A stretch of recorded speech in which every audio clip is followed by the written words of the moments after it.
Selamat pagi,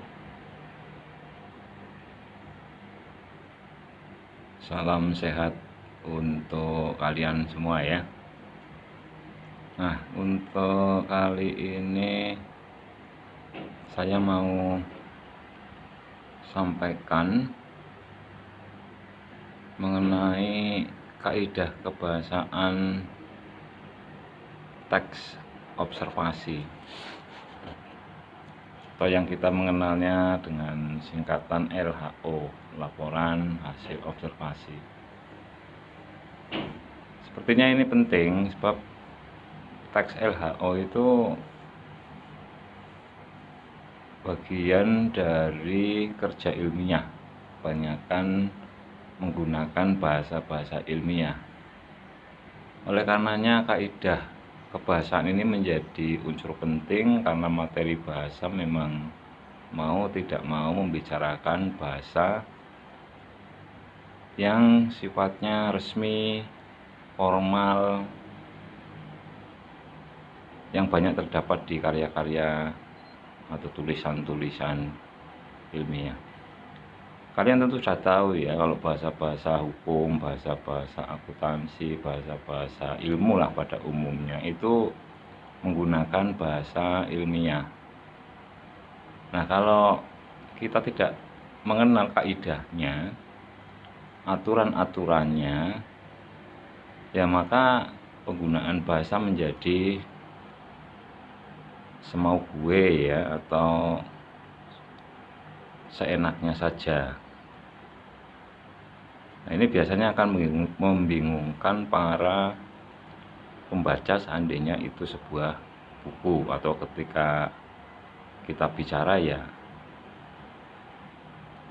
bahasa lisan kita menjadi kacau, tidak sesuai dengan aturan. Nah, saya akan jelaskan aturan-aturan secara minimal ya, ini aturan-aturan dasar untuk mengenali saja bagian-bagian bahasa yang penting sesuai dengan apa yang ada di buku. Di samping nanti kalau perlu ditambahi ya saya tambahkan beberapa unsur yang memang dianggap penting di dalam bahasa-bahasa formal. Nah, kita mulai saja, bahwa kali ini kita akan bicarakan nih kaidah kebahasaan teks laporan hasil observasi. Nah, kaidah bahasa ini penting ya untuk kalian yang memang ingin menggeluti bahasa dalam kaitan dengan bahasa formal atau bahasa resmi atau bahasa yang baku. Kalian masuk SMA tentu punya cita-cita masuk perguruan tinggi. Dan di perguruan tinggi tentu tidak bisa kita menggunakan bahasa-bahasa gaul, bahasa-bahasa semau gue atau bahasa seenaknya, karena di sana ada aturan-aturan yang memang dunianya memang begitu. Artinya dunianya dunia ilmiah. Kalian ya tentu harus menggunakan bahasa-bahasa ilmiah, dan itu mau tidak mau ketika kita menggunakan bahasa ilmiah, kaidah kebahasaan ini menjadi penting. Aturan-aturan pemakaian bahasa yang baik dan benar itu ya sangat penting untuk diperhatikan. Oleh karenanya dari sekarang siapkan diri Anda untuk berbahasa yang baik dan benar. Membiasakan diri itu salah satu bagian yang secara otomatis nanti kalau kita sudah biasa menggunakan bahasa yang baik dan benar, maka penggunaannya pun kita akan terus hati-hati, tidak lalu seenaknya dengan kata-kata tertentu. Memilih kata juga hati-hati, menyusun kata dengan kata yang lain juga hati-hati, yang membuat kalimat-kalimat betul-betul dipilih yang sesuai dengan strukturnya. Itulah aturan-aturan yang memang mau tidak mau Anda harus pelajari atau kuasai, karena kalau tidak ya bahasa Anda bahasa yang nanti kategorinya tidak resmi, dan itu sama saja kalian nggak perlu sekolah kalau Anda ingin belajar bahasa yang tidak resmi. Nah, ini pentingnya bahasa di sekolah, yaitu menggunakan bahasa-bahasa yang sesuai dengan aturan. Nah, aturan-aturannya bagaimana sih? Sebetulnya sumber aturan bahasa itu ada 3 sumbernya ya, sumber kebakuan bahasa kita itu ada 3. Kalau dalam bentuk buku Anda mengenal buku Puebi, itu yang tipis itu ya. Puebi itu apa? Pedoman Umum Ejaan Bahasa Indonesia, itu Puebi. Jadi Puebi itu ini buku pertama.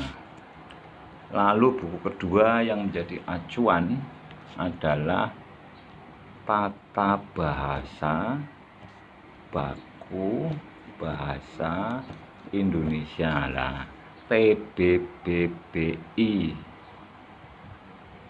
Itu yang kedua, buku kedua. Ini buku 1, ini buku yang kedua.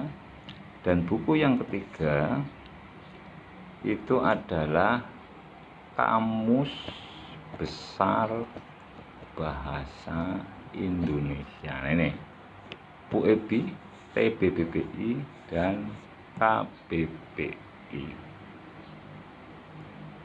Jadi sumber baku tidak dari saya, tidak dari guru pada umumnya, tetapi yang baku ya benar tidak benernya ukurannya di sini. Baku tidak baku bahasa Indonesia ya di sini, di 3 buku ini. Jadi kalau guru kemudian tidak sesuai ini, ya tentu saja bahasanya salah. Begitu patokannya. Presiden juga sama, sampai ke tingkat level tertinggi pun, raja ataupun kalau di sini ada pangeran ya, pangeran dangdut atau apa ya. Ya semuanya kalau bahasa yang tidak sesuai ini ya bahasa yang salah. Bahasa yang tidak baku. Begitu ya, ini aturannya. Mau tidak mau kalian harus mengetahui ini dulu, karena sumber selalu akan saya ambil dari sini. Untuk kita bersepakat saja dulu sumbernya. Nah, kita mulai ya untuk tahapan awal mengetahui ini, sebab ini nanti juga akan menjadi pembahasan di seluruh teks. Ini teks LHO maupun nanti pada bab 2 teks eksposisi, atau mungkin di anekdot, atau mungkin di apapun, kita akan mengenali unsur-unsur bahasa atau kaidah bahasa ini dari sisi kita mengenal nanti kata ini. Lalu yang kedua frasa, yang ketiga kalimat, lalu bagaimana hubungan antar kata, hubungannya bagaimana, semesra apa antar kata ini, ada hubungan ya, tidak terlepas sendiri begitu, ada sifat-sifat tertentu. Nah, kata, frasa, kalimat, dan antar kata. Nah, kata ini banyak, tapi nanti yang dibahas ada konjungsi, verba, nomina, ini contoh-contohnya ya. Khusus pada frasa nanti verba dan nomina. Nanti kalau di kalimat kita mengenali dulu kalimat simplek kompleks, karena masih banyak sebetulnya kalimat, ada kalimat macam apa, kalimat pasif, aktif ya, dan seterusnya. Kemudian hubungan antar kata juga ada antonim, sinonim, hipernim, hiponim ya. Ini hubungan-hubungan antar kata, tapi kita akan coba fokus ke beberapa dulu, nyicil. Ini mungkin saat ini verba nomina, nanti apa lain waktu kita bicara di eksposisi tentang konjungsi, lalu tentang apa, numeralia, adjektiva, dan seterusnya. Nah, ini kita kenali satuan-satuan ini dulu. Kita akan bahas dan membedakan kata, frasa, dan kalimat. Baik, kita lanjut ya. Nah, sekarang ini definisi masing-masing unsur tadi. Yang pertama, kata.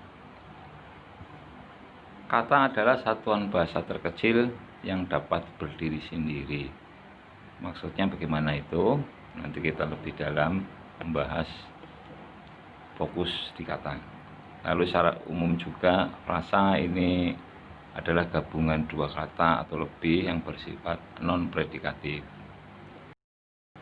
Kemudian ada klausa, adalah kelompok kata atau sekurang-kurangnya terdiri atas subjek dan predikat dan berpotensi menjadi kalimat. Sementara kalimat adalah satuan bahasa yang berdiri sendiri, punya pola intonasi final, dan secara aktual maupun potensial terdiri atas klausa. Maksudnya bagaimana? Baik, kita mulai saja dulu bicara mengenai kata. Ya. Kata, nah ini kata. Kata itu tadi sudah disebutkan ya, satuan bahasa terkecil. Jadi ini adalah satuan bahasa, ini sebuah satuan bahasa ya, tapi yang terkecil. Dan khususnya ini sifatnya bebas. Bebas itu artinya apa? Dapat berdiri sendiri. Nah, sebetulnya sebelum jadi kata itu ada nanti istilah lain adalah morfem. Nah, ini morfem yang sebenarnya morfem bebas. Nah, kita mengenali morfem sekarang, adiknya kata, calonnya kata. Jadi morfem itu ini, morfem adalah bentuk terkecil yang dapat membedakan makna dan atau mempunyai makna. Itu maksudnya. Jadi ini morfem itu satuan bahasa terkecil, tapi jenisnya ada dua. Yang satu itu morfem bebas, itu berdiri sendiri, nih. Dan ini sering disebut kata ini. Nah, sementara ada satu lagi morfem terikat, nih. Ya. Nah, itu tidak bisa berdiri sendiri. Contohnya apa? Ini imbuhan ini atau afiks. Kamu tahu imbuhan ya? Imbuhan itu ada awalan, sisipan, akhiran, imbuhan gabung. Nah, contohnya begini, misalnya makan. Makan, kata makan itu kan bisa berdiri sendiri. Makan nggak perlu tambah apa-apa, kita udah tahu artinya itu makan. Benar ya? Pohon. Kata pohon juga sama. Dapat berdiri sendiri. Nah, ini kata berarti. Nah, bandingkan dengan ini. Nah, bisa berdiri sendiri? Itu pasti orang akan bertanya-tanya. Lalu ada pe atau pean sebagai imbuhan gabung atau konveks. Pean, apa maksudnya? Tapi itu ada maknanya. Itu artinya apa? Pean itu artinya apa? Jadi itu tidak bisa berdiri sendiri. Itu harus ditempelkan dengan kata tertentu. Misalnya kata tari. Ketika ditambah tari, T itu luluh menjadi menari. Tari sebagai kata benda, kemudian ketika tambah menjadi kata kerja. Ya kan? Artinya apa? Artinya melakukan tindakan tari. Tampil. Nah, tampil itu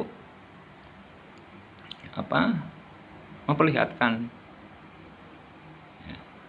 Ketika penampilan berarti proses memperlihatkan diri. Berarti ini pean itu kata benda, sementara tampil itu kata kerja, menjadi penampilan. Itu ya. Nah, ini yang disebut dengan morfem terikat, yaitu me, pe, di, ter. Ya, kemudian yang akhiran ada an, i, kan, sisipan ya ada in, el, ya, dan lain-lain. Jelas ini ya. Jadi kata, sekali lagi, itu adalah morfem bebas, yaitu satuan bahasa terkecil yang bisa berdiri sendiri. Kalau yang tidak berdiri sendiri, morfem itu namanya afiks, sering disebut imbuhan. Nah, ini mudah-mudahan jelas. Kita lanjut jenisnya. Nah, ini jadi kata itu sebetulnya jenisnya cukup banyak ya. Ada 11 kalau digolongkan, tetapi nanti dalam tata bahasa baku bahasa Indonesia ada 4 saja jenisnya. Sebab misalnya ini sendiri-sendiri ya, ada kata benda namanya nomina, kata ganti persamaannya pronomina, kata bilangan dan seterusnya itu. Ini mudah-mudahan Anda tidak asing dengan istilah-istilah nomina, pronomina, numeralia, verba, adjektiva, adverbial, konjungsi, artikel, interjeksi, preposisi, dan partikel. Nah, yang hijau ini itu nanti ada sebutan sendiri. Ini yang disebut kelompok-kelompok kata pembendaan.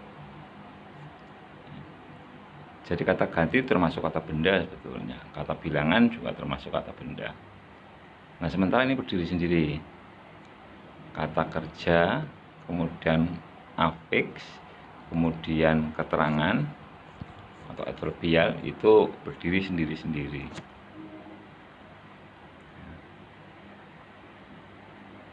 Lalu ada ini kelompok kata yang merah-merah ini, itu satu kesatuan yang sering disebut kata tugas. Jadi ada kata golongan benda meliputi 3 ini, lalu ada kata kerja, ada kata sifat, ada kata keterangan, dan ada kata tugas. Itu nanti begitu. Tapi ini yang penting Anda tahu semuanya istilah-istilah ini, jadi nanti diharapkan tidak asing dengan istilah kebahasaan yang seperti ini. Maksudnya numeralia itu apa? Oh, maksudnya kata bilangan. Gitu ya. Kita lanjut sekarang. Nah, sekarang kita akan fokus ke verba dulu. Verba adalah kata yang menyatakan perbuatan atau tindakan, proses, keadaan yang bukan merupakan sifat, umumnya berfungsi sebagai predikat dalam kalimat. Jadi kalau ada kalimat, biasanya itu kalau kita melihat kata kerja di situ, jabatannya predikat. Ciri-cirinya apa? Ini. Ciri-cirinya yang pertama, dapat diberi aspek waktu seperti kata akan, sedang, telah. Ini kata menunjukkan aspek waktu ya. Misalnya contohnya kata mandi. Kata mandi itu kerja apa bukan? Kerja, karena bisa diberi kata akan. Juga bisa diberi kata sedang. Akan mandi, sedang mandi, telah mandi. Nah, itu berarti kuatlah bahwa mandi ini statusnya kata kerja ya.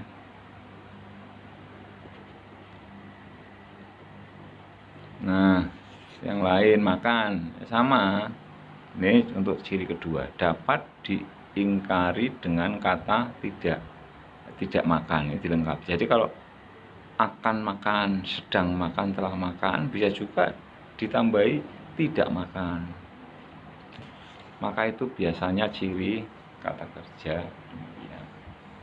Nah, ciri ketiga dapat diikuti oleh frasa dengan ditambahi kata sifat atau kata benda. Misalnya tambahi kata benda. Kata menulis misalnya. Itu tambahi dengan menulis dengan pena. Ini pena itu kan benda ya. Menulis dengan pena. Lalu yang kedua, menulis dengan cepat. Cepat itu kata sifat atau adjektiva. Ini nomina, pena itu. Ini cepat, kata sifat atau adjektif. Jelas ya tentang kata ini, verba terutama. Kita lanjut.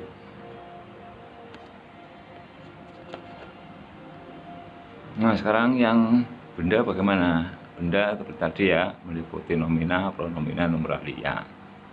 Nah, ini kata benda adalah kata yang mengacu pada sebuah benda. Bisa konkret, bisa abstrak. Kata benda berfungsi biasanya dalam kalimat subjek, kalau tidak subjek ya objek, kalau tidak ya pelengkap, serta kadang keterangan. Nah, cirinya apa? Dapat diingkari dengan kata bukan. Kalau tadi kan yang kata kerja dapat diingkari dengan kata tidak. Kalau ini diingkari dengan kata bukan. Contohnya kata gula. Gula itu bisa diingkar dengan bukan gula. Kita tambahi kata bukan, jadi bukan gula. Nah, itu kalau seperti ini, kata gula berarti benda. Kemudian juga dapat diikuti dengan gabungan kata yang terus ditambahi kata sifat. Misalnya yang sangat mahal. Misalnya ada kata buku. Buku benda atau bukan? Nah, tinggal dicoba saja tambahi dengan yang sangat mahal atau sifatnya mahal. Nah, maka ketika itu logis, ketika itu bisa diterima oleh nalar bahasa kita, maka itu kata benda. Itu cirinya. Jelas mudah-mudahan. Lanjut. Nah, kata itu sebetulnya bisa dibentuk melalui ini, proses afiksasi. Bisa dibentuk melalui afiksasi. Juga selain afiksasi ini yang nanti kita bahas, ya adalah afiksasi khususnya. Kata juga bisa dibentuk lewat pengulangan. Pengulangan.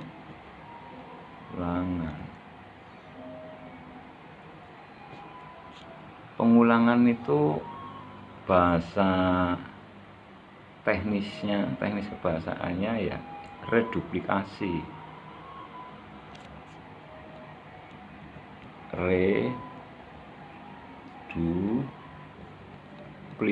Duplikat ya, reduplikasi. Lalu ada pemajemukan. Pemajemuk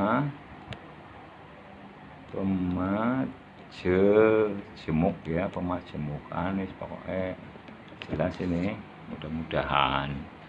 Pemajemukan atau bahasa yang sering digunakan dalam istilah teknis itu komposisi, dari bahasa kompositum. Ini komposisi itu ya.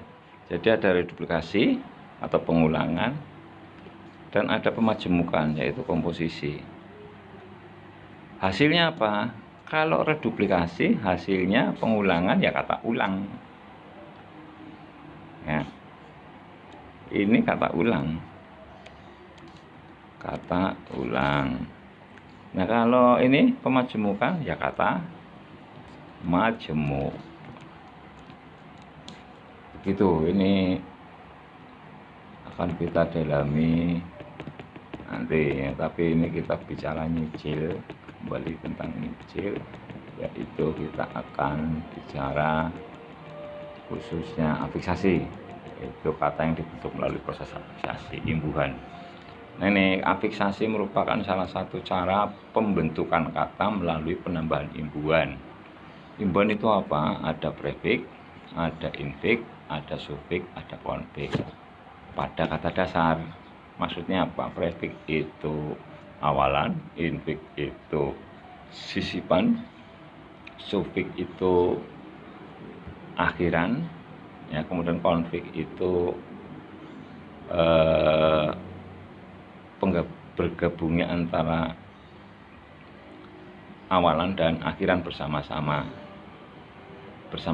ya. Tapi ada yang tidak bersama-sama, saling menyusul, namanya nanti simulfiks. Betulnya ada istilah simulfiks, itu yang nanti khusus disebut imbuhan gabung.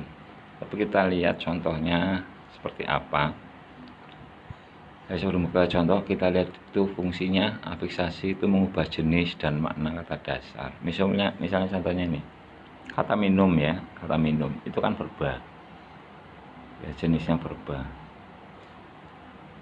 Ketika minum ditambahkan dengan an, tempeli an, ini akhiran ya, atau sufiks, maka menjadi minuman. Nah, kamu lihat di sini verba minum, tapi ketika ditambahi an, dia menjadi nomina. Artinya juga beda kan. Kalau di sini itu memasukkan cairan ke dalam mulut, kalau ini adalah barangnya, sesuatunya itu yang dimasukkan itu. Nah, ini benda, ini kerja. Nah, itulah proses afiksasi, proses pengimbuhan. Nah, silahkan cari contoh-contoh yang lain ya, di latihan sudah kamu selesaikan. Nah, mudah-mudahan semakin jelas. Nah, lanjut untuk pembentukan kata. Sekarang contohnya.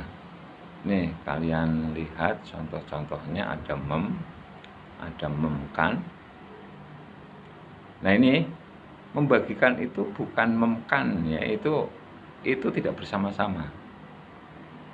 Jadi bagikan dulu, baru nanti memnya muncul setelah ada kata bagi.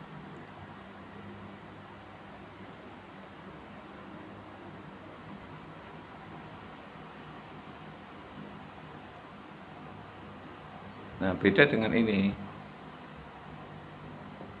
Pembagian itu berasal dari kata bagi tambah peman. Pembagian.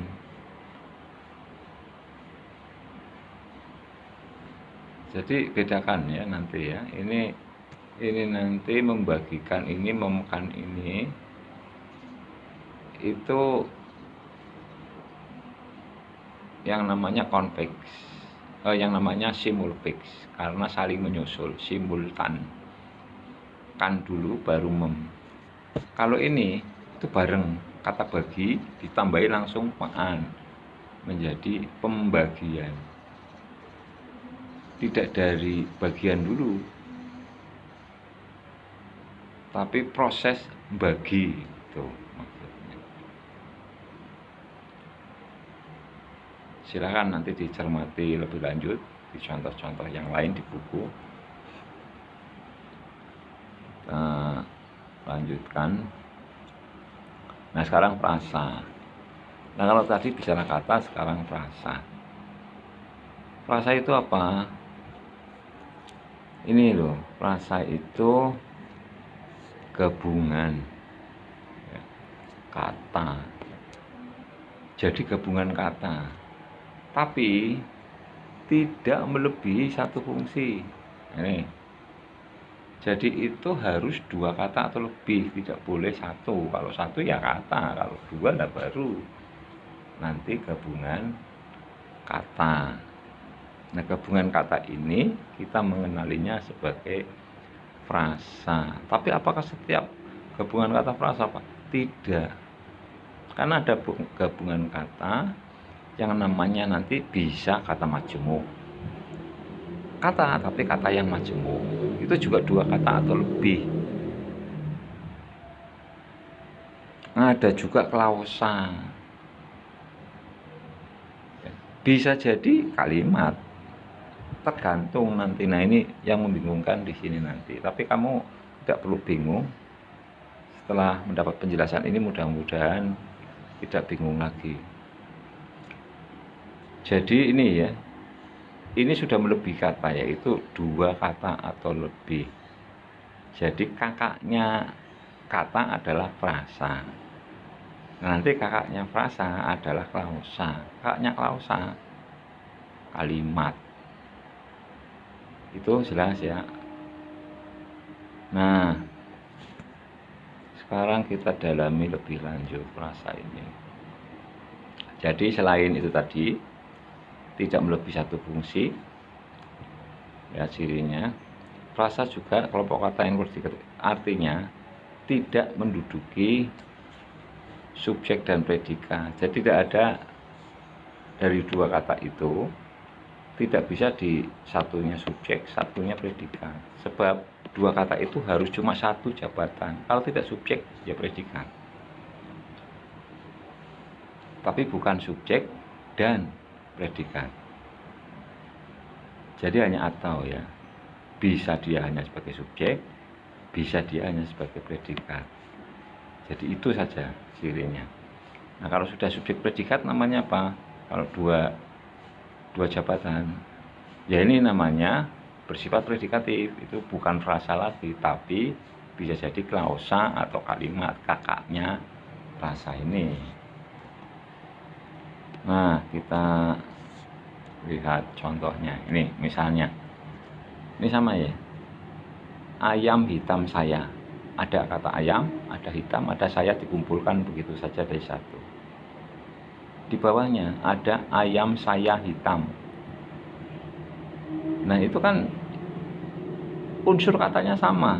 Ada kata ayam, ada kata hitam, ada, dua-duanya ada, saya ada.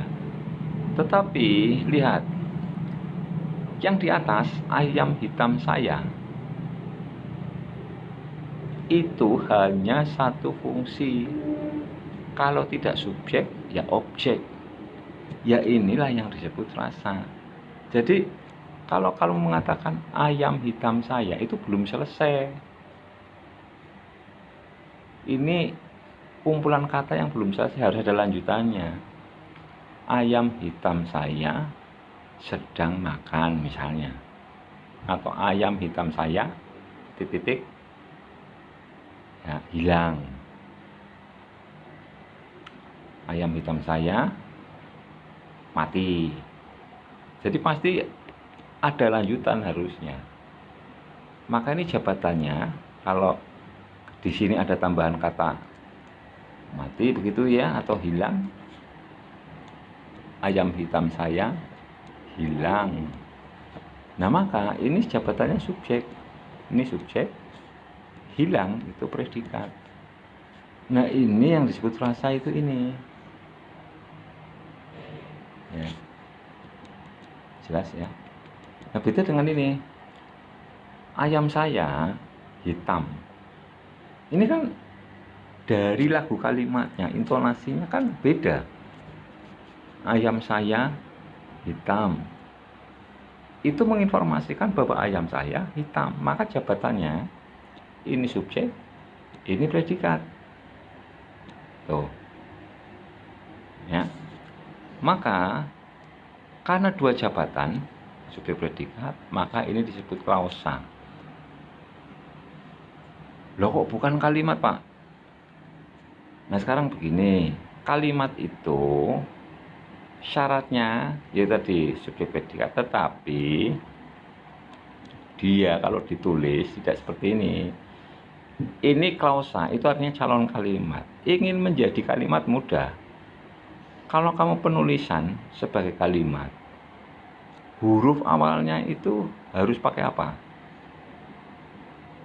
Kapital loh ya. Nah, ini misalnya ayam. Saya hitam. Terus di titik, harus ada titiknya. Kalau nggak ada titik atau tanda tanya lah, itu kalimat atau tanda seru. Jadi ini subjek, predikat, hitam itu apa? Oh, ayam saya hitam itu berarti subjek predikat. Nah, itu dua unsur ini, ketika ini kapital, ini ada titik atau tanda tanya atau tanda seru, itu berarti sebuah kalimat. Tapi kalau ini nggak ada tanda-tandanya semacam itu, ini namanya klausa. Nah, ya beda ya. Jadi frasa dan klausa itu beda. Nah, perhatikan kalimat selanjutnya itu, dua orang mahasiswa sedang membaca di perpustakaan. Ini kan intonasinya dua orang mahasiswa sedang membaca di perpustakaan. Jabatannya apa? Dua orang mahasiswa subjek, sedang membaca itu predikat, dan di perpustakaan itu keterangan. Nah, semua berarti ada frasa. Ada berapa frasa? Maka kalimat di atas terdiri dari 3 frasa, yaitu dua orang mahasiswa sedang membaca dan di perpustakaan, karena ada masing-masing 2 kata, bahkan ada yang 3 kata.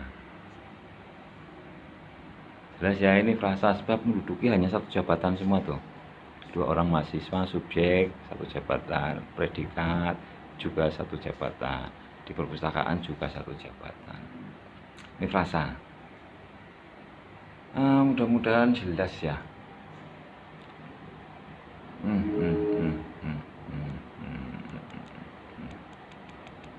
Nah, kita lanjut ya. Kita lanjutkan. Nah, sekarang di frasa itu ada unsur utama atau disebut unsur inti, sering juga disebut unsur pokok. Ini sebutannya biasanya yang diterangkan, unsur yang diterangkan.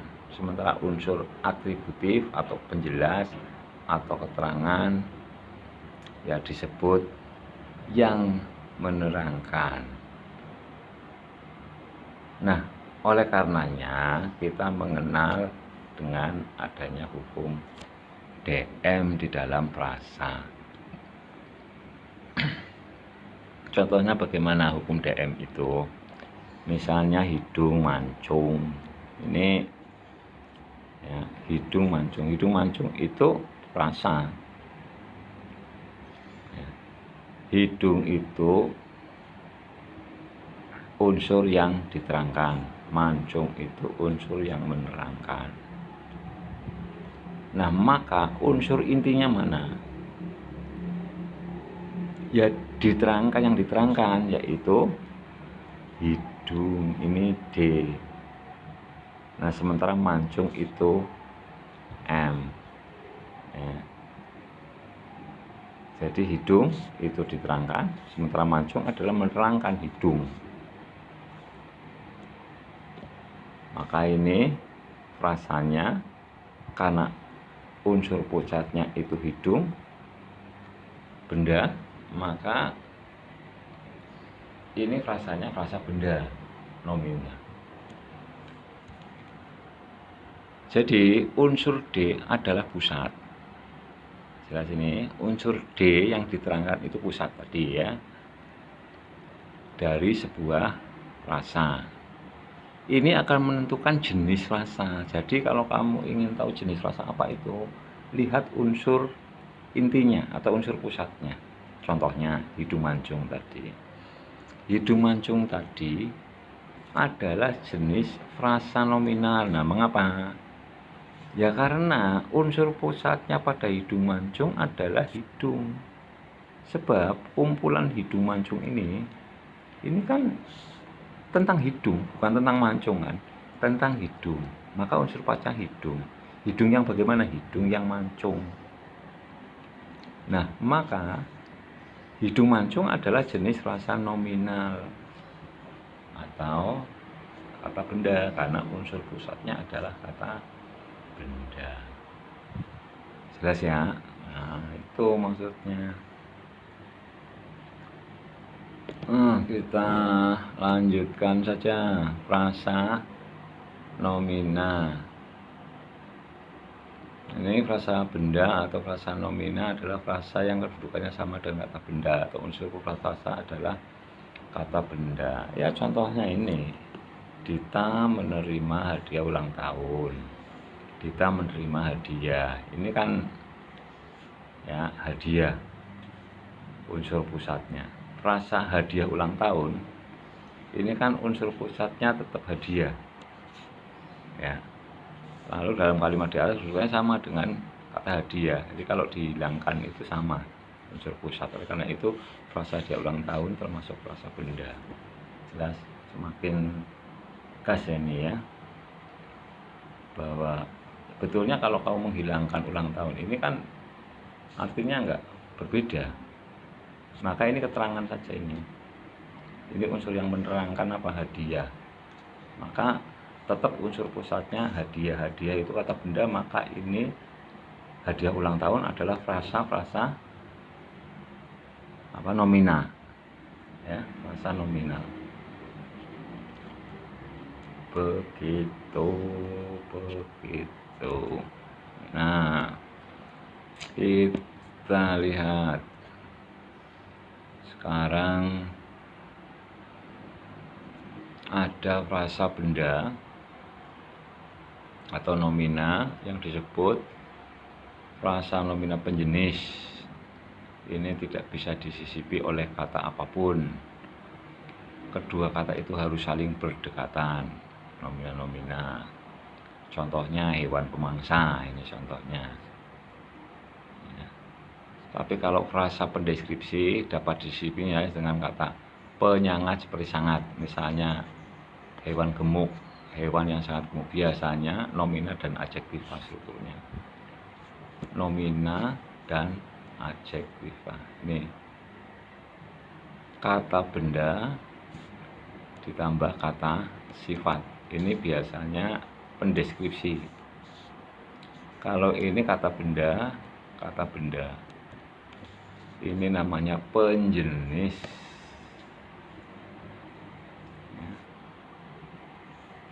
Penjenis.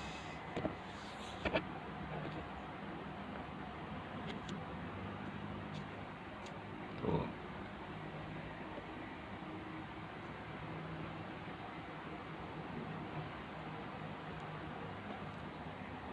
Ada pertanyaan nanti di WA seperti biasa.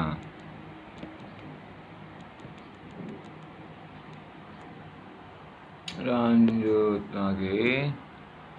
Ini frasa verba adalah frasa yang kedudukannya oleh kata kerja atau verba. Dua orang murid sedang membaca buku perpustakaan. Frasa sedang membaca adalah frasa kerja karena kedudukannya sama dengan kata kerja membaca. Ya, misalnya ini sedang membaca. Ya. Sedang membaca. Ini tentang membaca, tentang sedang. Unsur pusatnya mana? Unsur pusatnya membaca. Maka ini pastilah frasa-frasa apa namanya verba karena memang unsur pusatnya membaca, yaitu kata kerja. Sedang itu hanya aspek ya, ini menerangkan, ini diterangkan, begitu. Gampang ya, silakan dipahami, nanti diulangi, dibaca.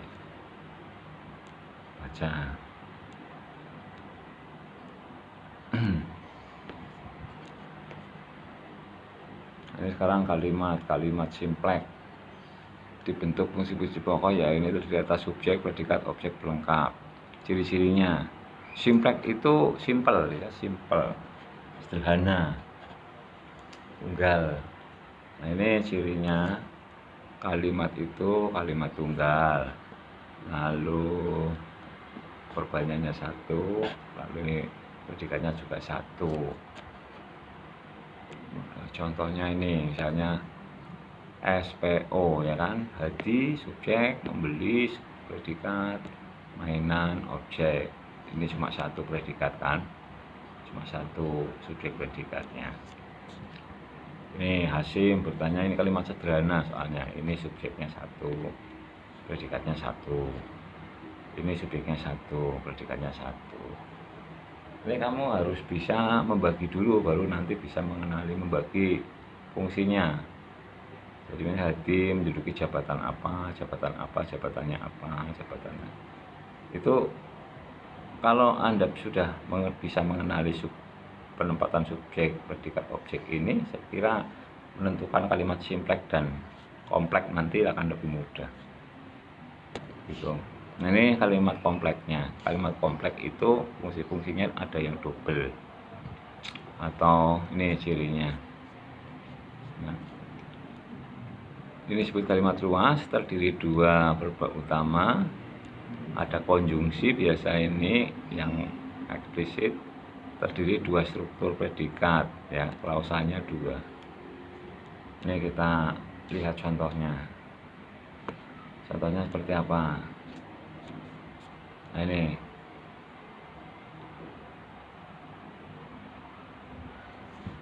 sering konjungsi yang muncul di sini. Nah ini, ayah datang ketika ibu sedang memasak. Nah kalau kalian lihat, betulnya kan ini jabatannya ayah, subjek, jabatan intinya ya, lalu predikat, datang. Ya. Nah ini semua, ini jabatannya keterangan. Mengapa? Karena ada kata hubung ketika. Jadi ini keterangan, tetapi di dalam ini kan semua keterangan ya. Tapi dalam keterangan kita lihat ada ibu sedang memasak. Nah sebetulnya ini bisa terdiri dari ibu ini, nah ini subjek, sedang memasak ini predikat. Nah maka kita lihat ini subjek predikat pertama. Ternyata keterangan ini punya anak. Ini punya susunan di bawahnya ini. Subjek predikat ini bagian dari keterangan. Jadi ini bagian saja dari keterangan. Itu maka ini namanya kalimat kompleks. Nah, kompleks yang seperti ini bagaimana? Berarti ada yang atas, ada yang bawah. Ini ada garis ini ada yang bawah. Ini namanya majemuk bertingkat atau hipertaktik, hipertaktik. Karena ini subjek predikatnya hanya bagian dari keterangan. Jelas ya? Ini hanya bagian dari sini. Nah, ini mudah-mudahan hipertaktik atau kompleks hipertaktik jelas. Yang berikutnya, ini kalimat kompleks tapi parataktik. Kalau parataktik bagaimana? Perhatikan. Nih, beda kan tadi, ada kata ketika kalau tadi, kemudian agar dan seterusnya itu. Kalau di sini jenisnya ini dan, atau, tetapi, sedangkan. Maka kedudukannya kan beda tadi. Kalau tadi itu di keterangan sini kan, subjek predikat baru. Itu yang hipertaktik. Kalau ini tidak. Kalau ini sejajar. Ini sejajar dengan ini. Subjek predikat ini sama dengan ini. Maka kata hubungnya dan. Nah, ini parataktik atau setara. Ini ayah menyukai pisang, subjek predikat, di sini kata sedangkan, maka sejajar subjek predikatnya. Karena ini bukan bagian dari keterangan. Ini kan tidak menerangkan, tapi sifatnya menambahkan. Ini melawan, ini perlawanan, ini menambah. Ya kan? itu, maka ini sejajar. Bukan nanti kalau yang hipertaktik atau majemuk bertingkat, kita mengenal kalimat majemuk bertingkat dengan anak kalimat pengganti subjek, anak kalimat pengganti predikat, anak kalimat pengganti objek, anak kalimat pengganti keterangan. Kalau yang tadi anak kalimat pengganti keterangan. Jadi kalau kita kembali ke tadi, ini anak kalimat. Jadi ini anak, ini induk. Nah, begitu ya. Terus ya, ada anak dan induk. Kalau ini induk semua, kalau yang tadi, kalau yang parataktik ini induk, ini induk, ini induk. Yang induknya 2, berarti nggak ada anak, karena sejajar nih bapak dan ibu, kayak gitulah. Penting semua artinya dua-duanya. Nah, ya. Ini paling akhir adalah hubungan antar kata ya. Ini kita mengenal antonim, perlawanan antar kata. Ini pendek, panjang, kamu udah tahu ya. Ini silahkan dipahami. Antonim ini sudah mengenal, lalu sinonim itu persamaan atau bukan sama ya, mirip. Jadi mengklasifikasikan ya sama dengan atau mirip dengan mengelompokkan. Saya, aku itu mirip. Ya, pemakaiannya kan kamu udah tahu. Berbeda, tidak bisa sembarangan. Bisa pakai saya semuanya, aku semuanya, tidak bisa. Ini lebih formal, kalau ini tidak formal.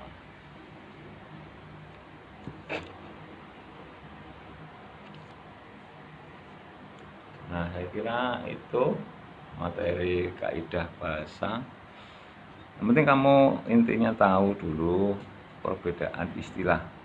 Ada kata, ada frasa, ada klausa, ada kalimat. Mudah-mudahan bekal awal ini akan menjadikan kalian lebih tahu lagi nanti pada pembahasan-pembahasan di kaidah berikutnya, di teks-teks selanjutnya ya, seperti eksposisi, masih ada nanti teks, prosedur kompleks, teks eksplanasi, dan seterusnya sampai kelas 12 nanti. Ini penting karena ini semua akan materi kita materi bahasa. Inilah yang penting, justru bagian dari proses pembelajaran bahasa. Kalau teks-teks itu pengenalan bentuknya, justru pemakaian bahasanya seperti apa, inilah yang menjadi pembelajaran bahasa inti. Ya, mohon kalian bisa memahami untuk pelajaran bahasa ya, bahasa yang digunakan adalah bahasa yang resmi, yang formal. Kita tidak belajar bahasa-bahasa yang tidak formal. Kalau belajar bahasa yang tidak formal tidak perlu di sekolah, di perut ibu saja bisa. Tidak formal sih. Kalau yang formal ya di sekolah. Kalau kalian calon mahasiswa, calon intelektual, bahasanya harus punya kelas sendiri. Demikian saya kira untuk kaidah kebahasaan saya sampaikan. Terima kasih atas perhatian kalian dan selamat belajar. Tetap jaga kesehatan.